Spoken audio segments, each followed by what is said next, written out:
É um projeto muito interessante e está assim, na crista da onda internacional do nosso movimento, porque há um estudo feito do nível contemporâneo do nosso movimento. Eu vi que Felipe está vindo pela primeira vez aqui, mas é a primeira vez que você vem no movimento Hare Krishna ou só nesse lugar? Primeira vez quando nunca veio no festival de domingo, nada. Bem-vindo. Que legal. Então, eu acho que é o único caso hoje, né? Todos os outros têm alguma experiência, né? Todos os outros têm alguma experiência já com o movimento de alguma maneira, né? Com o grupo. Então, esse grupo de estudo tem o nome adequado, que é grupo de estudo, porque aproxima uns dos outros sem um professor exatamente, mas equilibra o estudo através de pessoas mais experientes no convívio com pessoas menos experientes. Às vezes uma pergunta de uma pessoa menos experiente traz uma resposta tão espetacular até para quem tem muita experiência, que dirá para as pessoas que têm pouca experiência. Então tem um moralista da Índia, que é muito conhecido, chamado Chanakya Pandit. Ele diz que a pessoa deve comer sozinho, estudar em 2 e viajar em 3. Então ele recomenda que se estude em grupo, pelo menos em grupo de 2. Tá? Então o grupo de estudo traz essa aproximação entre nós, em curtas distâncias, que no momento atual a sociedade tem aumentado muito a distância entre as pessoas, apesar de os transportes coletivos estarem sempre lotados e fisicamente nós não estarmos tão longe uns dos outros, mas a desconfiança que existe na vida urbana e agora também na vida rural faz com que nós tenhamos a sensação de estarmos muito separados. Também aprendemos, através da etiqueta urbana, a cumprimentar os vizinhos e tal, com palavras-chave sempre, né? Assim, com expressões que são jargões mesmo. Bom dia, tudo bem? A chuva está vindo todo dia de tarde agora, né? E tem relâmpago, trovão, tudo. E dá aquela pancada de chuva, depois para, né? Ontem eu fiquei na rua, preso por causa da chuva. E pronto. E o assunto acaba com a chuva e a amizade não se aprofunda e as nossas relações não se estreitam. Então um grupo de estudo assim ajuda muito a estreitar. Felipe é o nosso calouro que está vindo pela primeira vez. Aqui tem pessoas comprometidas com a filosofia Hare Krishna de décadas, como a Moirada Govinda aqui, que a gente conhece desde muito tempo, quando entrou no movimento, e muitos outros devotos que eu particularmente vi, meninos, e agora estão adultos aí já. Então essa é uma experiência muito positiva, porque cria um coletivo diversificado.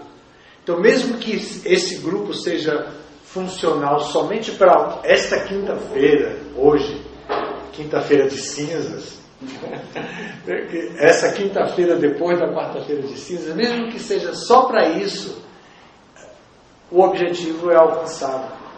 Então, eu escolhi um tema que seja assim completo, apesar de que vocês estão estudando o Bhagavad Gita de 1 a 16, já falta tão pouco para terminar. Esse tema que eu trouxe vai servir como uma revisão e também vai servir como um estímulo à curiosidade de como o diálogo no Bhagavad Gita acontece. Então, o Bhagavad Gita, Felipe, eu vou pegar o Felipe como o aluno padrão, que ele está chegando pela primeira vez, né? Então, Bhagavad Gita, de um modo geral, chamamos o Bhagavad Gita porque a nossa editora foi das primeiras editoras brasileiras a publicar Bhagavad Gita, e quando publicamos no masculino, considerando o livro. Mas depois, os mais experientes em sânscrito determinaram que, na verdade, seria a Bhagavad Gita, porque a tradução seria a canção do Supremo. Então, o livro é considerado como uma canção. E poético, ele é a parte do Mahabharata, e o Mahabharata é um grande épico da literatura universal, que foi produzido na Índia por tempos já assim, imemoriais. Não se relata exatamente a origem exata do Mahabharata, mas tem muito tempo. E o Mahabharata conta a história da Índia e diferentes dramas. Existem 100 livros principais no Mahabharata. O Bhagavad Gita, dos 100, é o principal. Então, além de ser um grande épico que contém um enredo de começo, meio e fim, como literatura, como o Mahabharata, dentro dele se produzidos 100 livros que também tem começo, meio e fim. O Bhagavad Gita é o principal desses 100 livros. O Bhagavad Gita faz parte de uma seção do Mahabharata, que é esse épico, que é chamado Bhishma Parva, e ele ocupa 18 capítulos desse Bhishma Parva. E cada capítulo do Bhishma Parva corresponde a um capítulo do Bhagavad Gita. Então, o Bhagavad Gita tem 18 capítulos, né? Eles já estão, vocês, o grupo mais fixo, já está no 16º capítulo. Então faltam 2 capítulos para concluir. Depois de concluir, se você me chamar, eu venho fazer uma prova. Nós temos um instituto que estuda o Bhagavad Gita já há 18 anos e estamos fazendo esse ano a 19ª turma, estudando o Bhagavad Gita dentro de um contexto curricular do Bhakti Shastra, que são mais 4 livros, mais 3 livros, são 4 ao todo. Então eu tenho muitas provas já e muitos testes especiais para verificar o conhecimento dos alunos. Aqui temos o Ismael, que foi Misael, eu chamo de Misha e esqueci o nome assim, né? Só lembrando do apelido, né? Mas ele fez o curso com a gente, também o Hitakari fez o curso com a gente, e nós estudamos dentro da programação do Bhakti Shastri. E hoje nós vamos pegar uma parte do Bhagavad Gita, do capítulo 2, que ocupa praticamente toda uma sessão temática. É a sessão temática conclusiva do capítulo 2. O capítulo 2, Seba, quem são os alunos mais antigos aqui? Os participantes do grupo mais antigo? O que mais frequenta, acho que é esse Naniata. A esposa dele. A Helena também? Não sei se começou. Helena também? Você sabe o título, você lembra o título do capítulo 2? O capítulo 2 é o resumo de todo o conteúdo da Bhagavad Gita. Todo o conteúdo do livro está no capítulo 2. E, como é o resumo de todo o conteúdo, ele traz os temas de todo o livro. Então ele tem 5 sessões temáticas. E essas sessões temáticas do livro levam o leitor a ficar muito curioso com o que vai acontecer no Bhagavad Gita. Então, a primeira sessão é uma introdução que volta para o capítulo 1, porque estamos falando do capítulo 2. Então, no capítulo 1, se apresenta o contexto no qual o livro foi produzido. E esse contexto é uma guerra. A Índia estava em guerra naquele momento, uma guerra nacional que também era fratricida mesmo, porque era de uma família que havia se dividido. Então, grupos da mesma família estavam nos dois exércitos, compunham os dois exércitos. E porque compunham os dois exércitos, estavam combatendo como inimigos, mas na verdade eram amigos. Então era uma situação dramática, além de política, né? Dramática sob o ponto de vista da sociologia mesmo, da organização familiar. Como é que uma família vai agora disputar a autoridade do reino e a ponto de sacrificar vidas, de se matar mutuamente só para ter o reino? Então isso é bem questionável, é uma questão que acompanha o leitor do Bhagavad Gita praticamente até o fim. Então o capítulo 2 faz uma revisão do capítulo 1 nos 10 primeiros versos. Então de 1 a 10 é uma revisão do capítulo 1. Na verdade, o capítulo 2 tem 72 versos. E os 10 primeiros fazem uma revisão do capítulo 1, que mostra o contexto dos dois exércitos se encontrando e os argumentos de Arjuna para não lutar. E então faz essa revisão. A segunda sessão temática vai tratar então de conhecimento transcendental, que é Jnana, que vai do verso 11 até o verso 30.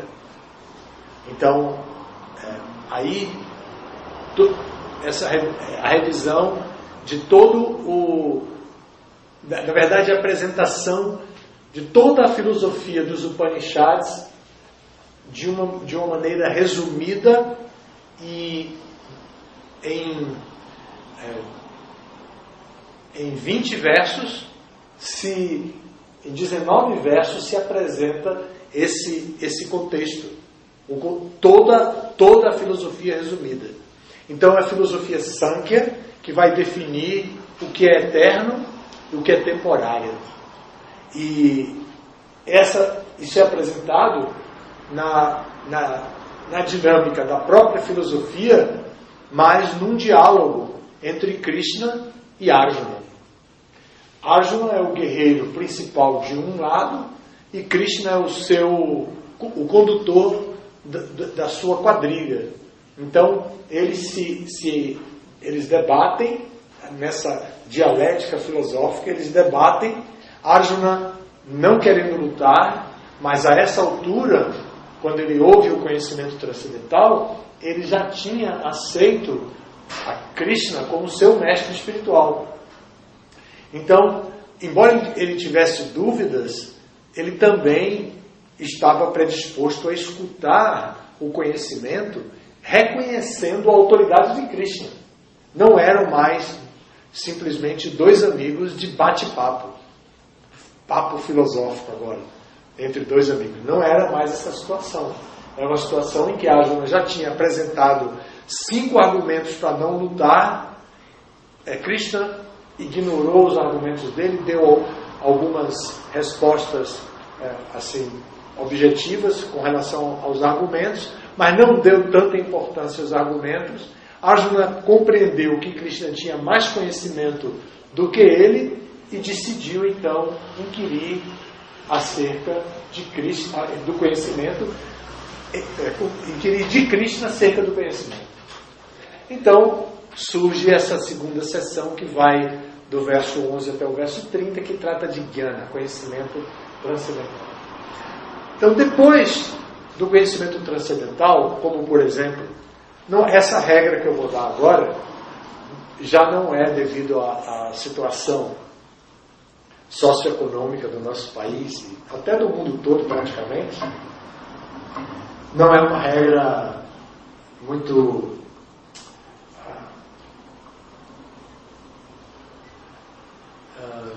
estável. Há muitas exceções. Mas, em geral, o que acontece depois do conhecimento? Depois que uma pessoa é capacitada, é graduada numa faculdade, o que ela vai fazer quando sair da faculdade? Exercer sua profissão, trabalhar, não é? Então, no Bhagavad Gita há essa lógica também. Depois que o conhecimento é dado, então, as duas próximas etapas do conhecimento, do discurso de Krishna, é para falar sobre trabalho, karma. E Krishna vai falar desse trabalho dividindo em dois níveis de trabalho. O trabalho com apego ao resultado e o trabalho sem apego ao resultado. Então, do verso 31 até o verso 38, se discute o trabalho com apego ao resultado, que é chamado de sakama karma. Então, karma é trabalho, ação. E aí recebe o adjetivo sakama, para indicar que é um trabalho movido por interesse pessoal, particular e apego. Então, sakama karma, do 31 ao 38. É o mais curto, embora seja muito importante, é a divisão, é a seção temática mais curta. Depois, Krishna vai falar, na quarta sessão, sobre Nishkama Karma, que é também chamado de Buddhi Yoga, que é a ação karma sem apego. E, por fim, vem o resultado de tudo isso, que é Samadhi. Samadhi é uma expressão em sânscrito que indica mente equânime. Sama significa equanimidade e Dhi é inteligência ou mente. Então, Samadhi significa mente equânime, que não se afeta, não tem desejos particulares, não tem desejos egoístas, interage com o mundo porque está vivo e está no mundo e produz na interação, mas não produz resultados com apego para si próprio. Ele produz resultados como uma oferenda à pessoa suprema. Essa é a condição de quem está em Samadhi.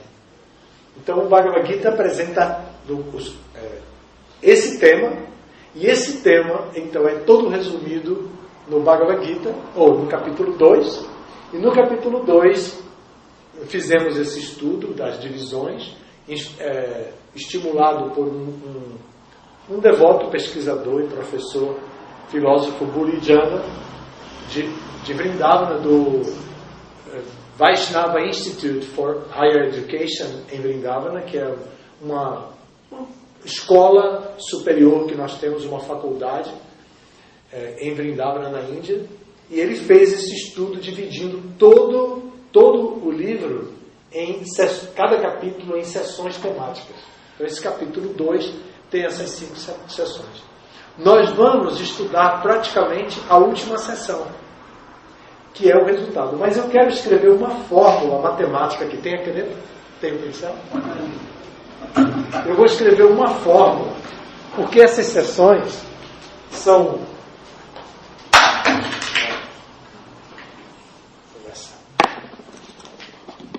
Essas sessões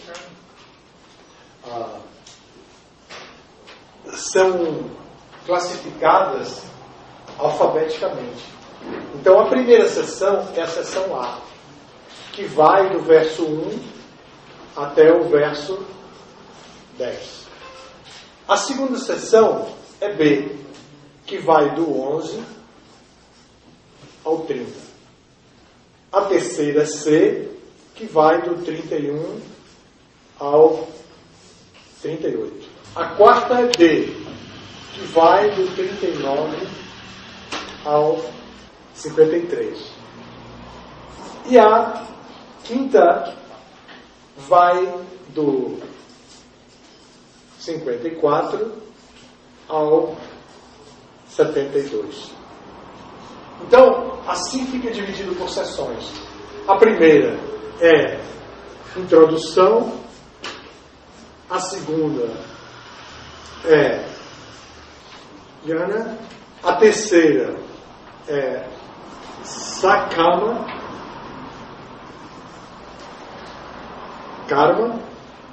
A quarta é Nishkama. E a quinta, Samadhi. Agora, eu vou dar uma fórmula matemática para a memorização. Para que vocês aprendam e memorizem esse tema como eu mesmo memorizei. É simples. Primeiro, descarta-se a introdução. E quem sabe essa fórmula, sabe toda a filosofia do Bhagavad Gita, sabe todo o conteúdo do Bhagavad Gita e pode estudar isso para sempre e nunca vai esquecer. É mesmo. Agora que vem para ali. Então B unido a C é igual a D, que implica em E. Então, o grupo, o conjunto de versos contido na seção B, que é de 11 a 30, e a gente pode escrever de 11 a 30, ou pode escrever só o nome, Jnana unido a C, que é Sakama Karma, vai produzir D, é igual a D, que é Nishkama Karma. E o Nishkama Karma, quem pratica o Nishkama Karma, vai ter como resultado o Samadhi. Vai ter a sua mente equânime, desapegada e trabalhar nesse sentido. Isso é o Bhagavad Gita. Toda a filosofia do Bhagavad Gita está resumida nessa forma. Agora, o tema de hoje, isso aqui é só para introduzir o que nós vamos falar hoje, que não está diretamente relacionado, mas como nós vamos trabalhar com os versos dos 54 até os 72, então eu quis apresentar o contexto desse conjunto de versos dentro do capítulo 2, dentro do Bhagavad Gita, e para criar uma relação e vocês possam também fazer as conexões, os fluxos, e manter um fluxo da compreensão, para não ser apenas uma coisa lançada, principalmente no caso do Felipe, que está chegando agora, mas quando ele adquirir o Bhagavad Gita, levar para casa e com o caderninho que ele tem ali, você já tem, né? Com o caderninho que ele tem ali, ele colocar essa fórmula e for estudando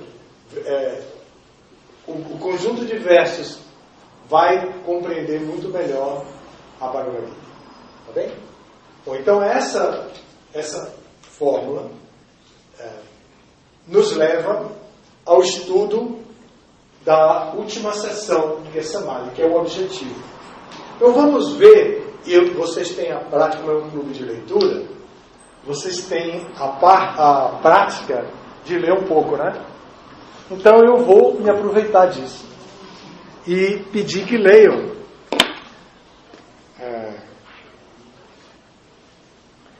Vamos fazer assim.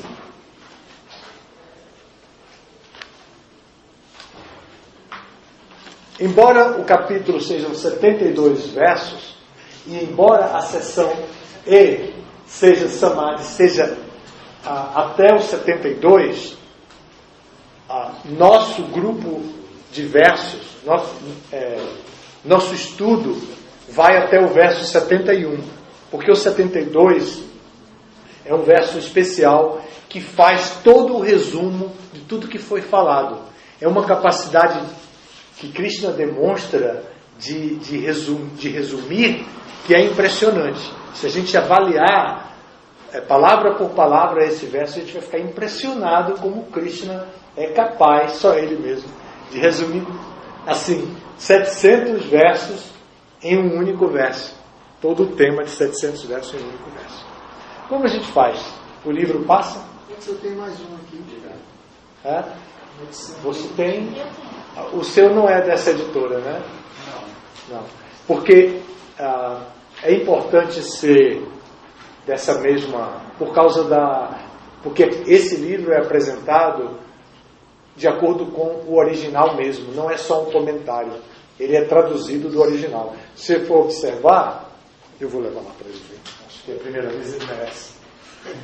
Se você for observar, ele tem todas as palavras do idioma sânscrito, depois transliterada para os caracteres latinos, depois palavra por palavra, depois a tradução.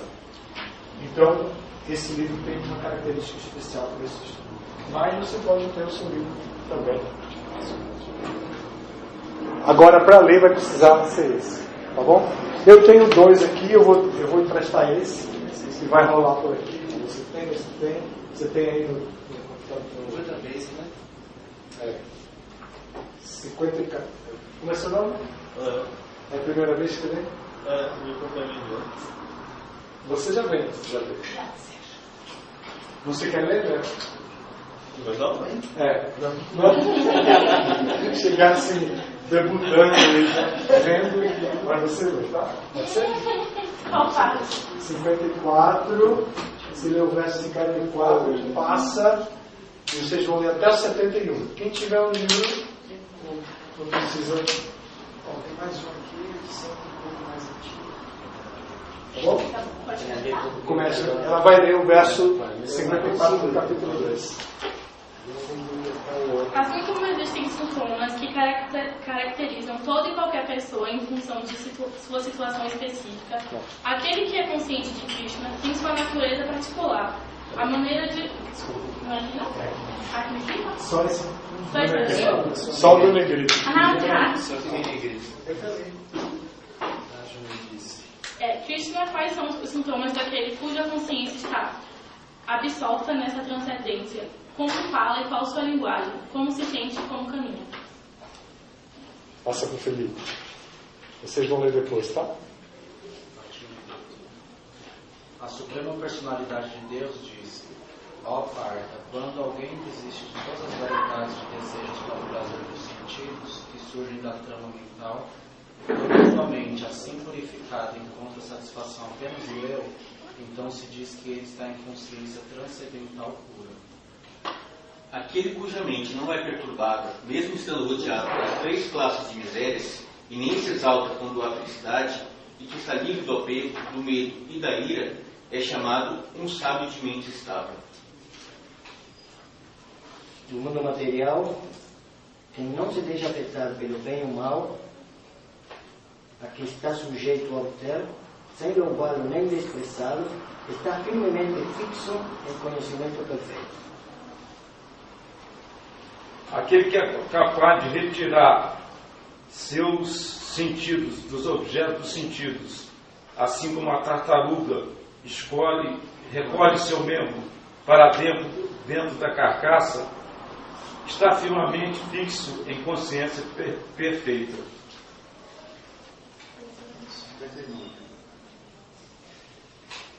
A alma corporificada pode restringir-se do gozo dos sentidos, embora permaneça o gosto pelos objetos dos sentidos.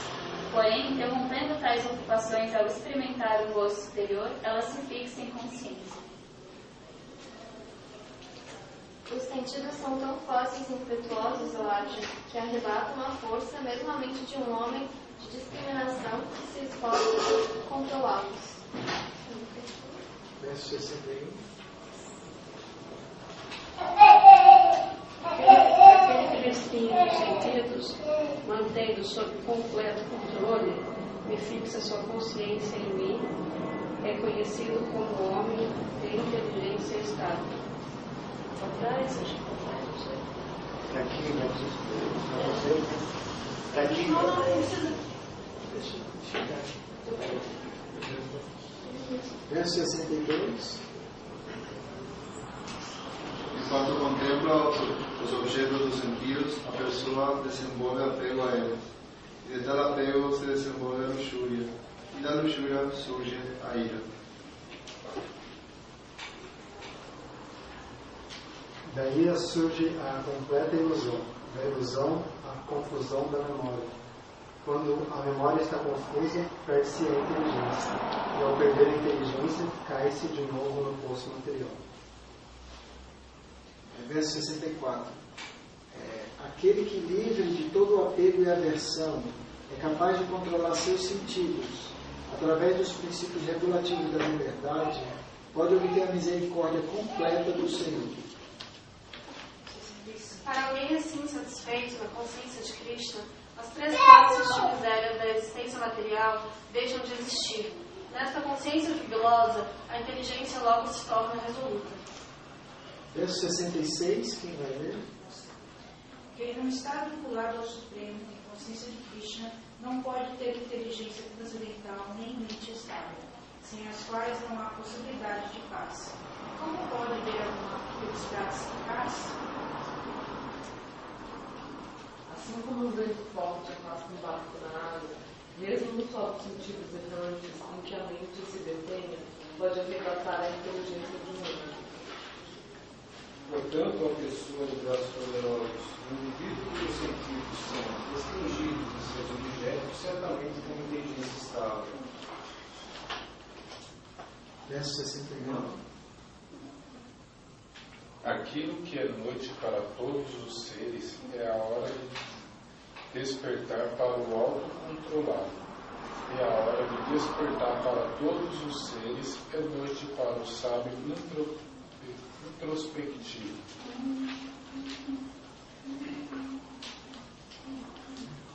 Só quem não se perturba com o incessante fluxo dos desejos, que são como rios que entram no oceano, está sempre sendo enchido, mas nunca se agita. Pode alcançar a paz, e não o homem que luta para satisfazer esses desejos.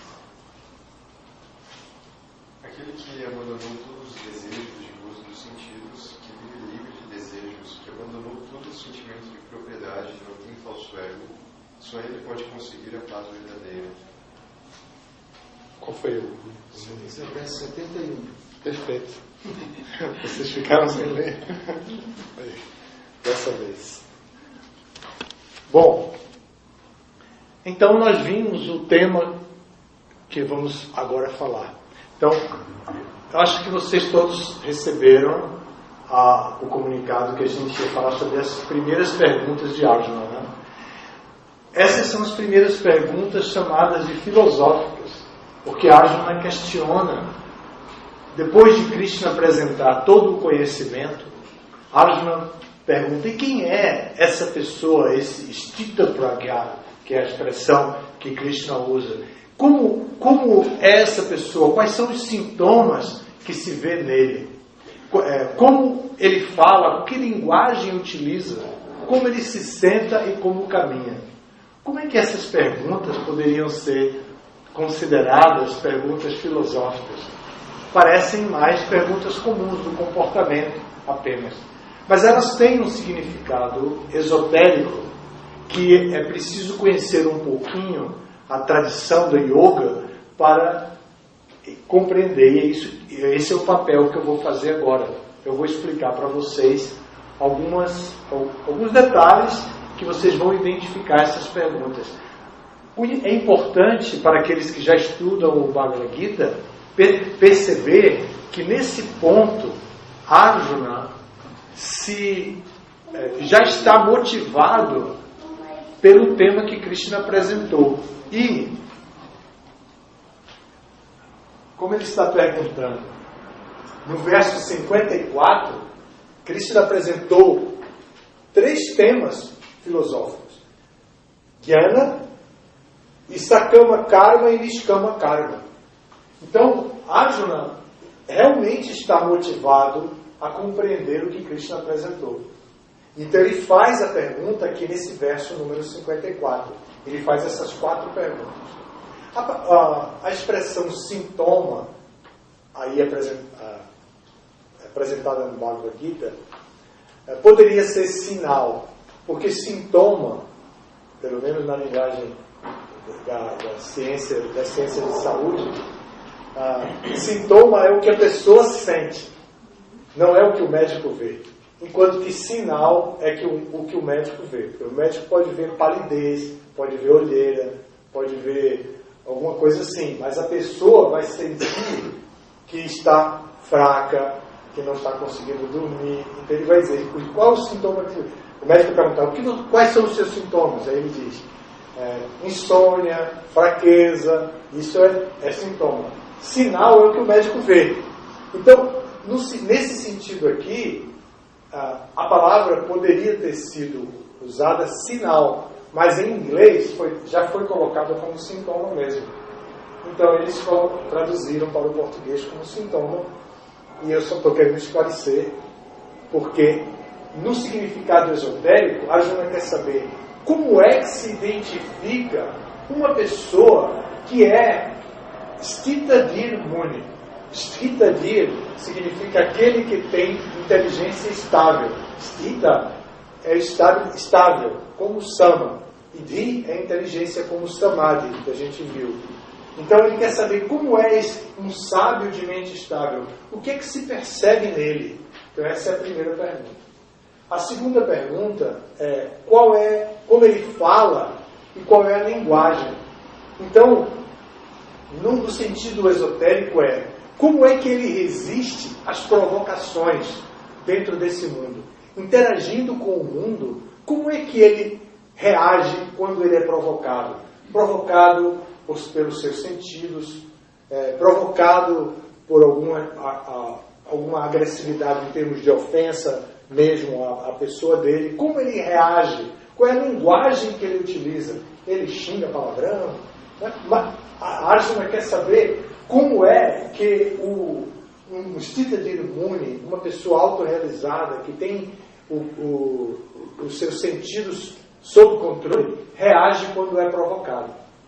A terceira pergunta é como ele se senta.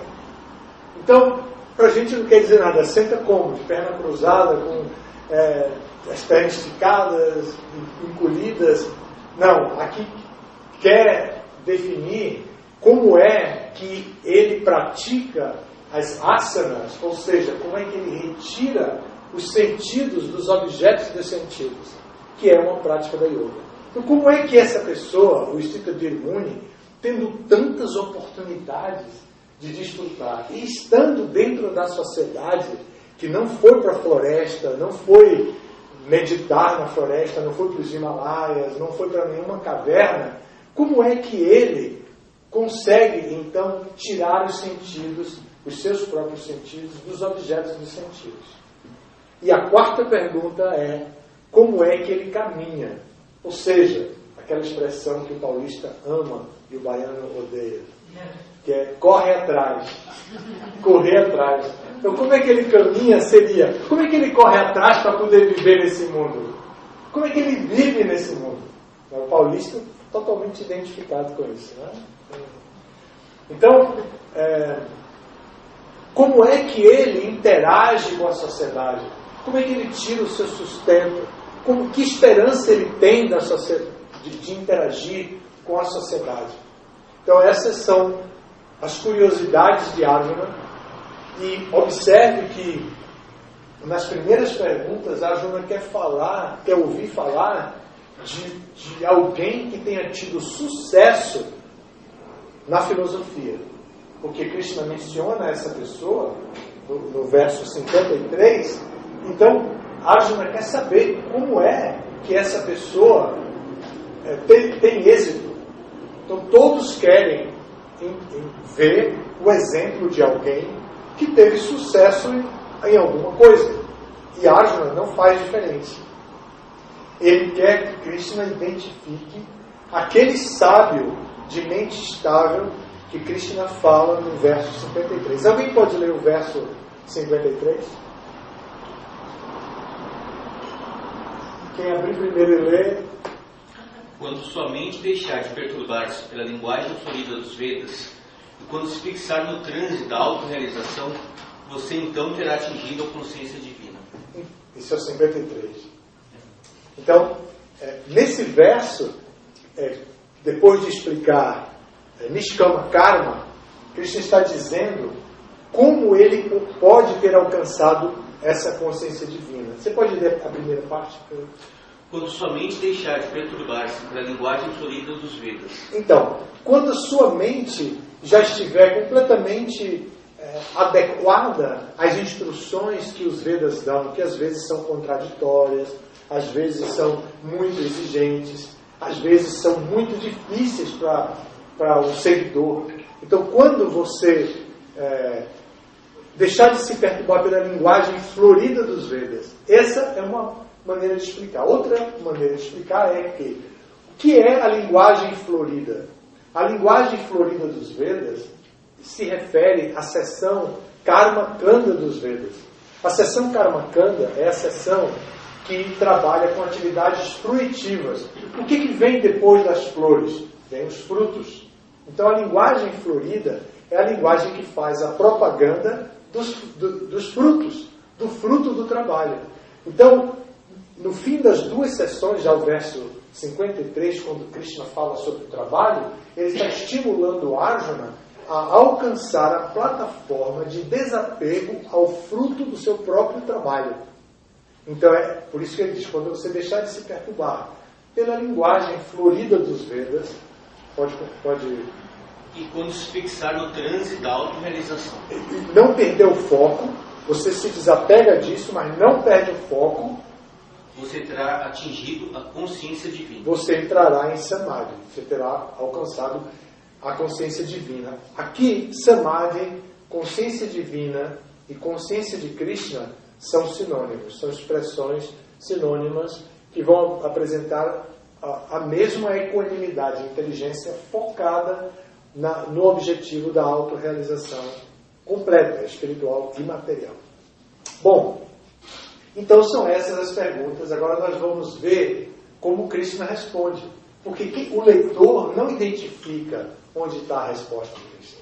Normalmente o leitor inexperiente. Por exemplo, Felipe, eu disse que ia escolher ele como modelo, né? Então o Felipe vai ler o Bhagavad Gita hoje. Aí ele lê o capítulo 2 e ele volta aqui e vai dizer, me dá uma informação. Eu li aqui, no verso 54, tem 4 perguntas. Quais são as respostas? Eu estou em dúvida dessas respostas. Porque Krishna responde, Krishna explica a sua resposta, Krishna dá exemplo, e Krishna dá um exemplo contrastante, pelo menos para as 2 últimas perguntas, como senta e como caminha. E isso confunde o leitor. E eu vou explicar para vocês, então, acho que eu vou usar essa parte daqui para economizar madeira, papel. Então, a primeira pergunta tem a resposta no verso 55. A segunda, nos versos 56 e 57. A terceira, no verso 58 e 59, mas vai ter explicações delas até o 63. Porque Krishna entende que a resposta dele é muito radical. É onde fala, para você, foi o Rajarada que leu, que a tartaruga recolhe os membros, recolhe os membros para dentro do casco. Então, está dizendo, para de desfrutar, para de se ocupar dessa maneira. Então, Krishna acha, isso ele mesmo reconhece, é muito duro essa informação. Então, eu vou ter que explicar isso. Aí ele vai explicar isso até o verso 63. E a quarta vai do 64, onde tem a resposta, e seguindo a mesma linha para a terceira pergunta, vai até o 71. Até o 71. Então, aqui estão as respostas. Eu vi que o Felipe anotou. E agora nós vamos pegar pergunta e resposta. Pergunta e resposta. E entender onde está a resposta objetiva, porque Krishna dá a resposta muito objetiva, e onde está a explicação para a resposta que ele deu. Tá bom? Vamos lá, eu vou acompanhando daqui.